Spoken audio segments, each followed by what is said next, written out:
Hello friends, welcome to my channel. कैसे हैं आप सभी। लास्ट वीडियो में हमने एंटोनियम्स डिस्कस किए थे। आई होप कि आपने 10 वर्ड्स को याद किया होगा। आज हम आगे के वर्ड्स को डिस्कस करेंगे। अगर आपको हमारी वीडियो पसंद आए तो कमेंट सेक्शन में ज़रूर बताइएगा कि आपको क्या अच्छा लगा और अपने दोस्तों तक शेयर ज़रूर कीजिएगा। एक लाइक ज़रूर कीजिएगा। तो चलिए अब देर ना करते हुए हम आगे के वर्ड्स को स्टार्ट करेंगे। लास्ट वीडियो में हमने 10 वर्ड्स कंप्लीट किए थे। आज हम 11 से स्टार्ट करेंगे। 11 है स्पिरिचुअल। इसका मतलब होता है आध्यात्मिक। ये वर्ड एसएससी के एग्जाम में 4 टाइम रिपीट हुआ है और अदर एग्जाम में ये वर्ड 2 टाइम रिपीट हुआ है। इसका मतलब होता है relating to or affecting the human spirit or soul as opposed to material or physical things. ठीक है, तो स्पिरिचुअल का मतलब आध्यात्मिक होता है ना, आपको पता होता है ना। स्पिरिचुअल गुण यानी कि आध्यात्मिक गुण मतलब जो हमारी आत्मा से जुड़े होते हैं, मतलब अंदर से। ठीक है, तो इसे ऐसे समझ सकते हैं। इसका एंटोनियम से फिजिकल यानी कि भौतिक या शारीरिक मतलब बाहरी, मटेरियल यानी कि सामग्री, बॉडीली यानी कि शारीरिक मतलब बाहरी तौर पर। ठीक है, तो इसे आप ऐसे याद कर सकते हैं। नेक्स्ट वर्ड है विक्ड। इसका मतलब होता है इविल और मॉरली रॉन्ग यानी कि दुष्ट। ये वर्ड एसएससी की एग्जाम में 5 टाइम रिपीट हुआ है और अदर एग्जाम में ये वर्ड 1 टाइम रिपीट हुआ है। तो इसे हम ऐसे याद रखेंगे कि कहीं पे कोई पार्टी या कुछ भी चल रहा होगा। ठीक है, तो वो पार्टी बिगाड़ने के लिए, किसी का बुरा करने के लिए एक जो आदमी है ना, उसने क्या किया, उसको सब जानते होंगे ना, तो वो ऐसे ही तो घुस नहीं सकता था। उसने क्या किया, विग्ड पहन मतलब विग पहन ली उसने और मतलब अपना पूरा हुलिया बदल दिया उसने, विग पहन के सब कुछ करके, और गलत इरादे से पहुंच गया ना उनका बुरा करने के लिए। तो विग पहन के वो गलत इरादे से पहुंच गया उनकी पार्टी खराब करने। तो वो क्या था, एकदम दुष्ट था। इसके एंटोनियम है गुड यानी कि अच्छा, राइटियस यानी कि नैतिक, जो हमेशा राइट होता है मतलब अच्छा काम करता है, मोरल यानी कि नैतिक, और वर्चुअस यानी कि धार्मिक। तो इन्हें आप ऐसे याद कर सकते हैं। नेक्स्ट वर्ड है कैप्टिविटी। इसका मतलब होता है कैद, the condition of being imprisoned और कन्फर्म्ड। ये वर्ड एसएससी की एग्जाम में 4 टाइम रिपीट हुआ है, अदर एग्जाम में ये वर्ड 1 टाइम रिपीट हुआ है। तो इसे हम ऐसे याद करेंगे। यहाँ आपको दिख रहा होगा कैप्टिविटी में कपटी, जो लोग एकदम कपटी होते हैं ना, एकदम कपटी यानी कि दुष्ट होते हैं, हमेशा गलत काम करते रहते हैं, कपट रहता है उनके मन में, है ना, वो उन्हें पुलिस क्या करती है, कैद में रख देती है ना, क्योंकि वो कपटी लोग होते हैं ना, एकदम गलत काम करते रहते हैं, इसलिए उन्हें कैद में रखा जाता है। ठीक है, इसके एंटोनियम से लिबर्टी यानी कि स्वतंत्रता, फ्रीडम यानी कि आज़ादी।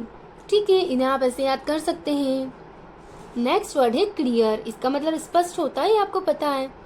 Easy to perceive, understand or interpret as a verb to remove an obstacle or hindrance from. ये वर्ड एसएससी के एग्जाम में 4 टाइम रिपीट हुआ है और अदर एग्जाम में ये वर्ड 1 टाइम रिपीट हुआ है। इसके एंटोनियम से नेबुलस यानी कि अस्पष्ट, ओपेक यानी कि अपारदर्शी, मर्की यानी कि धुंधला, और डीम यानी कि मध्यम। तो इन्हें आप ऐसे याद कर सकते हैं। नेक्स्ट वर्ड है एक्सोनरेट। इसका मतलब होता है दोष मुक्त करना यानी कि absolve, free from blame, declare someone innocent. ये वर्ड एसएससी के एग्जाम में 4 टाइम रिपीट हुआ है और अदर एग्जाम में ये वर्ड 1 टाइम रिपीट हुआ है।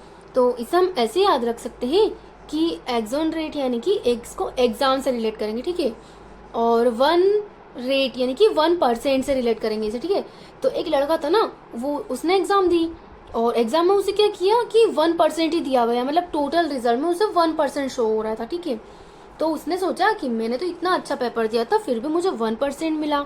तो उसने क्या किया, उसने मैं कंप्लेंट कर दी ना, मतलब उसे पता था कि उसकी कोई गलती नहीं है, उससे इतने कम नहीं आए, उसने अपने आप को दोष मुक्त किया।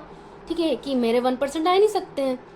ठीक है, उसने अपने आप को मतलब दोषी से फ्री कर दिया कि मैं दोषी नहीं हूँ, मेरी गलती नहीं है इसमें कुछ, ये सामने वाले की गलती है, उन्होंने ऐसा किया मेरे साथ। इसके एंटोनियम से कन्विक्ट यानी कि दोषी सिद्ध करना, सेंटेंस यानी कि सजा देना, इंगेज यानी कि बांधना, और एक्यूज करना यानी कि आरोप लगाना। तो इन्हें आप ऐसे याद रख सकते हैं। नेक्स्ट वर्ड है फ्लोरिड यानी कि गहरे रंग का, हैविंग अ रेड और फ्लूज्ड कॉम्प्लेक्शन। ये वर्ड एसएससी के एग्जाम में 2 टाइम रिपीट हुआ है और अदर एग्जाम में ये वर्ड 3 टाइम रिपीट हुआ है।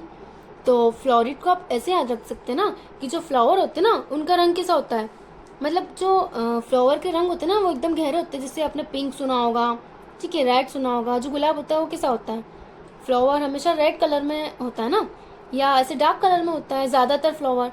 तो आप उन्हें गहरे रंग से समझ सकते हैं कि जो ज़्यादातर फ्लावर होते हैं वो गहरे रंग के होते हैं। इसका एंटोनियम से प्लेन यानी कि सादा, पेल यानी कि फीका। तो इन्हें आप इसे याद करेंगे। नेक्स्ट वर्ड है इंटेंशनल यानी कि जानबूझकर। तो इंटेंशनल यानी कि जानबूझकर होता है, ये आपको पता ही होगा, यानी कि डन ऑन पर्पस, डेलिब्रेट यानी कि जानबूझकर कुछ काम करना। ये वर्ड एसएससी के एग्जाम में 5 टाइम रिपीट हुआ है। इसके एंटोनियम से एक्सीडेंटल यानी कि आकस्मिक यानी कि अचानक होना, या अनप्लान अनियोजित रूप से होना ना, बिना किसी प्लान के होना। तो इन्हें आप इसे याद कर सकते हैं। नेक्स्ट वर्ड है रेवरेंस यानी कि श्रद्धा या सम्मान। तो इसे हम ऐसे याद करेंगे, यहाँ आपको दिख रहा होगा रिवर। तो हमारे भारत में जो नदियां है ना उनका सम्मान होता है ना, हमारे भारत की नदियों को पूजा भी की जाती है, मतलब उनकी है ना श्रद्धा भाव से। तो इसे ऐसे समझ सकते हैं। इसका मतलब होता है डीप रिस्पेक्ट फॉर समवन और समथिंग। ये वर्ड एसएससी के एग्जाम में 2 टाइम रिपीट हुआ है, और अदर एग्जाम में ये वर्ड 3 टाइम रिपीट हुआ है। इसके एंटोनियम से कंटेम्प्ट यानी कि घृणा, स्कोर्न यानी कि तिरस्कार, डिस्पाइज यानी कि घृणा करना, और डिसरिस्पेक्टफुल यानी कि असम्मानजनक। इन्हें आप ऐसे याद रख सकते हैं। नेक्स्ट वर्ड है सस्पिशियस यानी कि संदिग्ध होना, ठीक है। तो सस्पिशियस आपने सुना होना, किसी किसी चीज में मतलब सस्पेंस होना, है ना। तो इसे आप वैसे समझ सकते हैं एकदम संदिग्ध होना, कि मतलब बहुत ज्यादा कंफ्यूजन में होना, कुछ समझ नहीं पड़ना, है ना, यानी कि सस्पेंस होना किसी चीज में, ऐसे भी समझ सकते हैं। हैविंग और showing a caution, distrust of someone और समथिंग। ये वर्ड एसएससी के एग्जाम में 3 टाइम रिपीट हुआ है, और अदर एग्जाम में ये वर्ड 2 टाइम रिपीट हुआ है। इसके एंटोनियम से ट्रस्टवर्दी यानी कि विश्वसनीय, डिफिनिटिव यानी कि निश्चित, सर्टेन यानी कि निश्चित, और क्रेडिबल यानी कि विश्वसनीय। तो इन्हें आप इसे याद कर सकते हैं। नेक्स्ट वर्ड है टार्डी यानी कि देर से। ये वर्ड एसएससी के एग्जाम में 4 टाइम रिपीट हुआ है, और अदर एग्जाम में ये वर्ड 1 टाइम रिपीट हुआ है। इसका मतलब होता है डिलाइंग और डिलेड बियॉन्ड द राइट और एक्सपेक्टेड टाइम या लेट।